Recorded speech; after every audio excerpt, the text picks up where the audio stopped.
Well, it's a glorious morning here in Omaha.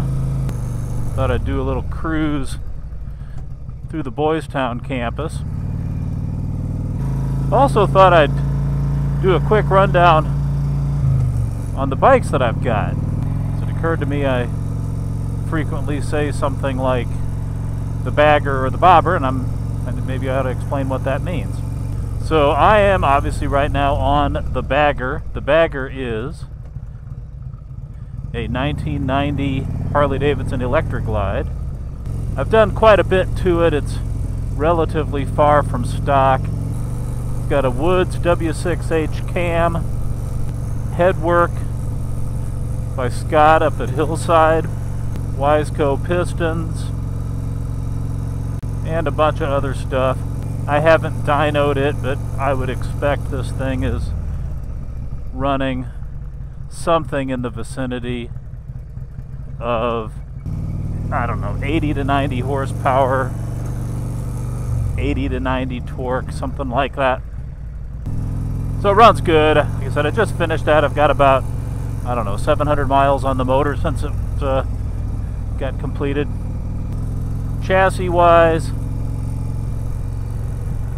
I put CCE spherical bearings in the swing arm. The complete Glide Pro mount system. Right now I'm running progressive cartridges in the forks and shocks in the back, although I think that's going to get upgraded at some point down the line. I think I can do better than that. Got Willwood GP310 calipers up front. Put these Wild One, what are these, 12-inch bagger bars on it. A little higher, not ridiculous, but I like them better. They're more comfortable.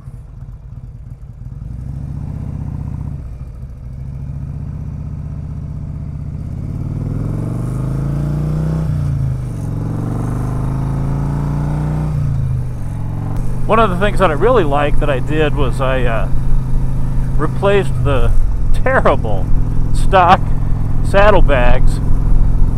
If you're not familiar with the old style bags from, you know, they started in the 70s, and I think they ran those through, I want to say 93, something like that. I mean, they were just horrible. The lids came off.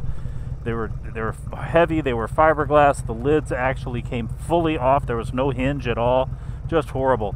So that what I did is I replaced those with, I believe it's the 2014 Plus style one-touch bags, where there's just one latch and a hinge and all of that. That required some fiddling around because on the stock location, the battery, which is, you know, a full-sized old-school motorcycle battery, was hanging off the right side of the bike, and there was a huge cutout in the right side bag to accommodate the battery. So I had to move the battery, which means I bought a anti-gravity lithium-ion battery and fabricated a mounting box and got it tucked in under the seat. The ones that I got, I bought just cheapo eBay junk, really. They're not super high quality, but and honestly, putting them together was a nightmare. The hardware was just the worst. But I got through it. Had my buddy Jody throw some paint on them. They actually came out looking pretty good. You know, the proof on this stuff's always over time. Will they hold up over the long haul, or, you know, do they fall apart in a year or two? We'll see. But for now, I think I got a solution. It looks pretty good. So that's kind of a rundown on the bagger.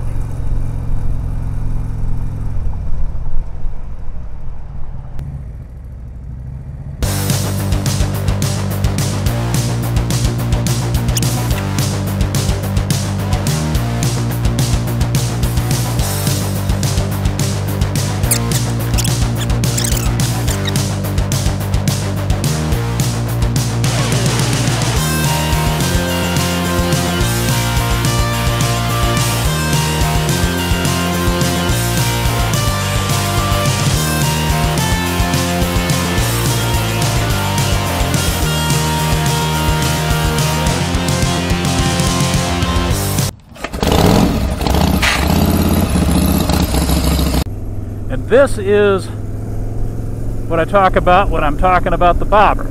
I finished this bike a little over a year ago. Started out, the powertrain is out of a 1997 Sportster 1200.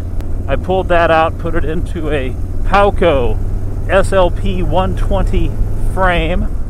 Some of the things I really like about this, I think the Joe Hunt Magneto is just the coolest thing ever. Of course, the kicker kit, that's from Lead Sled, and I took the battery and the starter out on this thing, so there's no bitching out. If you can't get it started with the kicker, you're not getting it started. Occasionally it'll get a little stubborn, but most of the time when I'm doing my job, it'll light off in 3 or 4 kicks at the most. Of course, no bike like this would be complete without a proper S&S carb. Got that on there.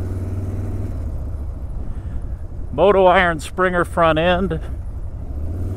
The shock kit is something I added after I'd had this thing together for a while. Makes it a lot more civilized, although it's still not very civilized. This thing is, it's a fairly demanding ride. And probably the thing I like the most on this is the pipes, which are stainless steel, and I made those myself using a pie cut technique, and I'm very pleased with the way they came out. So this bike is light and it's very quick. It's not fast, but well, I'll tell you what, from a like a standing start, you get after it, you better hang on, because this thing will get up and go in a hurry.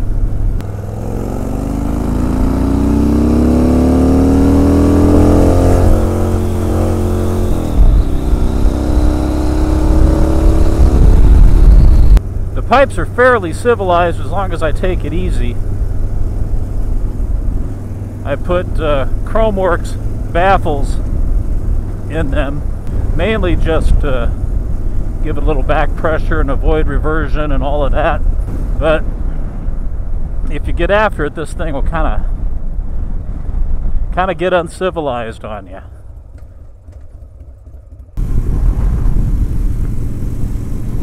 So there you have it, a little introduction to the 2 bikes that I've got here. Thanks again for watching.